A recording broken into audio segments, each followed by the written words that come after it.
Mark, you've got a theory that basically COVID has ruined everything. Yeah. Or the lockdown has ruined everything more. Okay, Lockdown, exactly. Do you want to lay it on us? Right. So I'm an incredibly boring, annoying person that says the same thing every time. I'm a stuck record about COVID because, well, there's a few things. One, that radicalized me politically, actually. Yeah. That's when I felt that the authorities are not automatically having your best interests at heart. It's when I suddenly thought that experts aren't right about everything. It's suddenly when I realized we don't have true free speech. And it's when I realized things have become tribal, where common sense disappeared.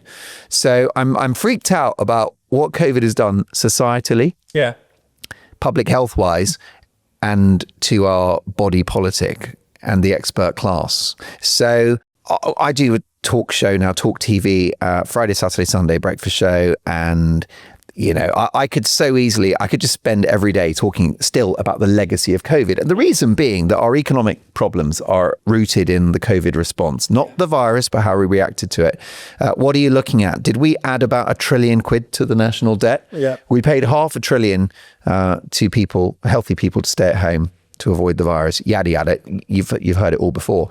But I find it, I limit myself talking about it because there's nothing worse than a presenter with a sort of pet topic or a hobby horse. But I'm also cross that we don't talk about it anymore. I think it's because the public want to move on and the establishment elite realize that they fucked up. So, you know, the public are like, enough already, thank God that's over, which is understandable.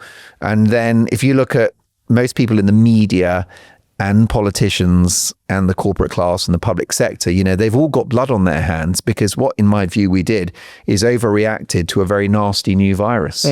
And it's very clear, Florida, Texas, Sweden, they just didn't do the lockdowns or any of the masking, and they had the same, if not better, outcomes. I'm irritated by the fact that still, you know, all the data's in now, and those who supported the madness are not changing position. No mea culpa, which means we'll never learn from our mistakes.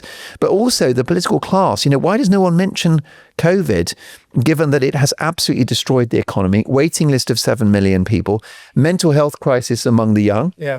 It's all because of the COVID response. So it's the biggest thing we've done in public policy wise, maybe in all history. Yeah. And we're only a couple of years, you know, off the back of it. And it's the elephant in the room. Yeah. And outwork benefits spiraling out of all control. The cult of welfareism exploded. Exactly. The big state, all those jobs in the public sector that haven't been reversed. And you were saying there was an immigration piece as well. Yeah, I think this is really under discussed because people talk a lot about, you know, the Boris wave. Why did they let in, you know, 900,000 net migrants in, you know, around 2021, 2022? And I think it has a lot to do with COVID because everyone, when we were opening up, was panicking. There were going to be huge numbers of job shortages. Lots of Eastern European migrants had returned home. The economy was opening up. And, you know, I think there's an element of truth to this. I've been to European countries where they didn't import lots of migrants, and there was absolute chaos. I was in Amsterdam Schiphol Airport, and the security queue was 4 hours long because they had job shortages and they hadn't turned on the migration tap. Now, that's not to excuse the Boris Johnson government, but I think that was a genuine fear. He was told that. He was told by shortage. civil servants, you've got to do this. And this was a response to COVID, and that's why actually you see it in lots of countries. There was this big bounce in net migration. You know, same thing happened in the US, in Canada, in Germany, in Australia. So it's even the something like migration, which feels completely separate from COVID, should be seen, you know, through the lens of lockdown. It's been the COVID response destroyed Britain. In every possible sense that you can, and it needn't have been that way, and we've learnt nothing from it. And I'm shocked that the Tories allow Labour to frame the previous administration as having destroyed the economy. Yeah. They didn't destroy the economy. They rolled out the policies that Labour wanted, and actually Labour wanted more lockdowns and more measures to, in inverted commas, support people. And, you know, there's been this, it's stuck now, this idea the Tories destroyed, 14 years, they destroyed the economy. It's incredibly disingenuous, to not mention the small matter of the pandemic where we shut the economy down for 2.5 years. I mean, I remember at the time, if you remember, there was concern about having a 2-week lockdown. Yeah. This would have been March. And they said the reason why we really shouldn't do this 2-week lockdown is because of the impact it will have on the economy. So 2 weeks. Do you remember that? Yeah. And they didn't want to do it. And they said it will cost billions. And then we did it for 2.5 years. It's worth stressing, if people weren't aware, that the COVID recession in the UK for the first lockdown was the largest fall in economic output in the history of industrial capitalism, the largest recession since the Great Frost froze over the River Thames and destroyed all of our crops, which actually predates the Industrial Revolution. The idea that there would be no hangover from this, and that's what people were telling us at the time. Actually, don't worry about it. There won't be any inflation. People have got jobs, furloughs covered them. It's all fine.